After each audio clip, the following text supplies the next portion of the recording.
JSW పరిశ్రమ సందర్శనను అడ్డుకోవడం దారుణమని YCP నేత రాచమల్లు శివప్రసాద్ రెడ్డి విమర్శలు ఎక్కుపెట్టారు. వైసీపీ హయాంలో స్టీల్ ప్లాంట్ నిర్మాణానికి అడుగులు పడ్డాయని గుర్తు చేశారు. కూటమి ప్రభుత్వం 2 ఏళ్లుగా కాలయాపన చేస్తుందని విమర్శించారు. సీఎం చంద్రబాబు క్రెడిట్ చోరీ చేస్తున్నారంటున్న రాచమల్లు శివప్రసాద్ రెడ్డితో మా కడప ప్రతినిధి Prasad Sharma face to face.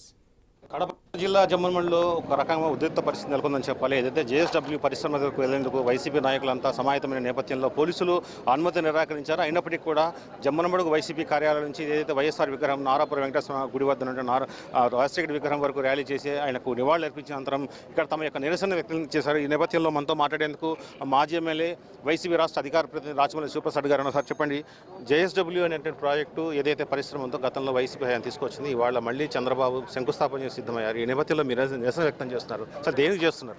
మేము నిరసన వ్యక్తం చేయడం లేదు ప్రజలారా, మాకు ఆశ్చర్యం కలిగేది కూడా అదే. ప్రభుత్వం తీసుకునే నిర్ణయానికి ఎక్కడైనా మేము నిరసన వ్యక్తం చేస్తే వ్యతిరేకిస్తే పోలీసుల ద్వారా మమ్మల్ని ఆపచ్చు, కేసులు పెట్టచ్చు. కడప జిల్లాలో ఉక్కు ఫ్యాక్టరీ కడతామని చెప్పి ముఖ్యమంత్రి చంద్రబాబు నాయుడు వస్తే మేము స్వాగతిస్తున్నాం. స్వాగతించే వాళ్ళని ఎందుకు మీరు పోలీసులు పెట్టి ఆపుతున్నారో మాకు అర్థం కావడంలే. మేము ఈ జిల్లాలో పుట్టిన వాళ్ళము, ఈ గడ్డలో పుట్టినాం, ఈ గాలి పీల్చినాం, ఈ నీరు తాగినాం, ఈ భూమి మాది, పుట్టింది మేము ఇక్కడ, మరణించేది ఇక్కడ, ఈ భూమిలో మట్టిలో కలిసేది మేమే, చంద్రబాబు నాయుడు కాదు. మరి మా భూమిలో పూజ చేయడానికి, భూమి పూజ చేయడానికి వచ్చే నీవు మమ్మల్ని ఆపడం అంటే మాకు ఆశ్చర్యకరంగా ఉంది. 2, ప్రజలకు కొన్ని వాస్తవ సత్యాలు తెలియాలా. మొట్టమొదట కడప జిల్లాను అభివృద్ధి చేయాలా, ఇక్కడ ఉక్కు ఫ్యాక్టరీ నిర్మిస్తే ఉద్యోగ ఉపాధి అవకాశాలు పెరుగుతాయి, ఆర్థికంగా అందరూ బాగుంటారని చెప్పి మొట్టమొదటి సంకల్పం చేసిన వ్యక్తి దివంగత నేత రాజశేఖర రెడ్డి అన్న, చంద్రబాబు నాయుడు కాదు. బ్రాహ్మణి పేరుతో గాలి జనార్దన్ రెడ్డి ద్వారా. దాని తర్వాత 2018లో చంద్రబాబు నాయుడు బూటకాల రాయుడు వచ్చి నేను కడతానని చెప్పి కమ్మాలదిన దగ్గర పోయి మరొక చోట శంకుస్థాపన చేసినాడు. అసలు భూములు ఇలే, అనుమతులు ఇలే, ఏమి చేయలే. ప్రజలు 2019 ఎలక్షన్లో మోసం చేసేదానికోసం మభ్యపెట్టినాడు. 2019లో మేము గెలిచినాం, సంతోషపడినాం. తండ్రి ఆశించిన కళను నెరవేర్చడం, ఈ జిల్లా ప్రాంత ప్రజల యొక్క అభివృద్ధి కోసం జగన్మోహన్ రెడ్డి జిందాల్ సంస్థతో మాట్లాడి కన్నెతీర్థం దగ్గర వారికి కావాల్సిన భూమిని జగన్మోహన్ రెడ్డి గారు ముఖ్యమంత్రి హోదాలో భూమి ఇచ్చినాడు, నీళ్ళు ఇచ్చినాడు, విద్యుత్ ఇచ్చినాడు, రోడ్డు కనెక్టివిటీ ఇచ్చినాడు, 750 కోట్ల రూపాయల పని కూడా చేసినారు. 2 ఏళ్ల తర్వాత ఇప్పుడు వచ్చి జగన్మోహన్ రెడ్డి తలపెట్టినటువంటి భూమిలో జగన్మోహన్ రెడ్డి ఇచ్చిన అనుమతులు, జగన్మోహన్ రెడ్డి ఇచ్చిన నీరు, జగన్మోహన్ రెడ్డి ఇచ్చిన విద్యుత్, జగన్మోహన్ రెడ్డి ఇచ్చిన రోడ్డు కనెక్టివిటీ, జగన్మోహన్ రెడ్డి పని మొదలుపెట్టేదాన్ని పునర్నిర్మాణం చేయడానికి 2 ఏళ్ల తర్వాత ఈయన వచ్చి ప్రారంభోత్సవం అని చెప్పి తప్పెట కొట్టుకుంటున్నామంటే సిగ్గుండాలా. శరీరంలో ఎక్కడైనా రోసం, భాసం, మానం, మర్యాద ఉంటే ఈ పనులు ఎవరు చేయరు. దీనికి మళ్ళీ మేము పోతా అంటే పోలీసులు మించి అడ్డుకోవడం అనేది అత్యంత దుర్మార్గమైన చర్య. క్రెడిట్ చోరీ అనొచ్చా? 100కు 1,00,000 సార్లు చెప్పొచ్చు చంద్రబాబు నాయుడు క్రెడిట్ చోరీ. ఎందుకు క్రెడిట్ చోరీ అంటే కనుక ఇప్పుడు జగన్మోహన్ రెడ్డి గారు అమ్మఒడి మొదలుపెట్టినారు. ఎవ్వరూ ఊహించని విధంగా ఈ రాష్ట్రంలో నిరక్షరాస్యతను పోగొట్టడానికి అమ్మఒడి తెచ్చినాడు. ప్రభుత్వం మారుతానే అమ్మఒడి కాస్త తల్లికి వందనమైంది. రైతు భరోసా ద్వారా పంట సహాయాన్ని ఆయన తీసుకొచ్చే ప్రభుత్వం మారుతానే అది అన్నదాత సుఖిపోయింది.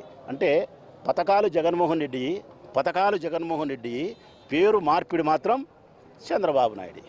ఇది కూడా ఉక్కు సంకల్పం చేసిన వాడు ఉక్కు ఫ్యాక్టరీ నిర్మాణానికి జగన్మోహన్ రెడ్డి, కానీ ఆ ఉక్కు ఫ్యాక్టరీని మళ్ళీ పునర్నిర్మాణం పేరుతో వచ్చి ప్రారంభోత్సవం అని చెప్పి చెప్తున్నాడు, తప్పెట్ట కొట్టుకుంటున్నాడు. ఇది సేమ్ క్రెడిట్ చోరీ. 2 ఏళ్ల తర్వాత ప్రారంభించబోయే ఫ్యాక్టరీ నడుస్తుందంటారా, కొనసాగుతుందంటారా? తర్వాత భవిష్యత్తులో ఈ ప్రాంత ప్రజలు ఏదైతే ఆశలు అన్నారో ఉక్కు ఫ్యాక్టరీ వస్తుందంటారా? చంద్రబాబు నాయుడు అనే వ్యక్తి ఈ రాష్ట్రానికి మేలు చేస్తాడన్నే, ముఖ్యంగా రాయలసీమకు మేలు చేస్తాడన్నే, అతి ముఖ్యంగా కడప జిల్లా ప్రజలకు మేలు చేస్తాడంటే నా ఇష్టదైవం అయినటువంటి పరమేశ్వరుడు వచ్చి చెప్పినా నేను నమ్మను. నా ఇష్టదైవమైన పరమేశ్వరుడు వచ్చి నాకు చెప్పినా లేదు లేరా నాయన బిడ్డ ఈసారి చంద్రబాబు నాయుడు కడతాడంటలే అంటే లేదు స్వామి నిన్ను కూడా మోసం చేస్తాడు ఆయన అని చెప్తా. కడప జిల్లా బిడ్డలకు ఆయన ఎప్పుడూ మేలు చేయడు. మేము సవతి తల్లి బిడ్డల కంటే కానా కష్టమైన వాళ్ళము, మేము శత్రువులము, మేము మనుషులం సరిపోకుండేది కాదయ్యా. మా నేల సరిపోదు ఆయనకు, మా మట్టి సరిపోదు, మా గాలి సరిపోదు. ఆయన రాయలసీమ వాసే కదా.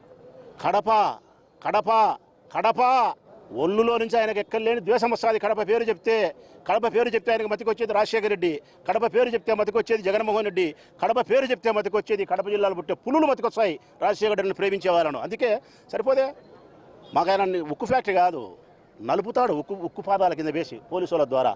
ఆయనేది మాకు చేసేది. మేము బాగుపడాలంటే, మా జిల్లా బాగుపడాలంటే ఎప్పటికైనా మా వాడు జగన్ ముఖ్యమంత్రి అయినప్పుడు మేము బాగుపడతాం. జిందాల్ ఫ్యాక్టరీ ప్రారంభోత్సవం జరగబోతుందని చెప్తున్న ప్రభుత్వం, ఒకవేళ కాకపోతే తర్వాత వైసీపీ తరఫున ఏ కార్యక్రమాలు చేయబోతుంది?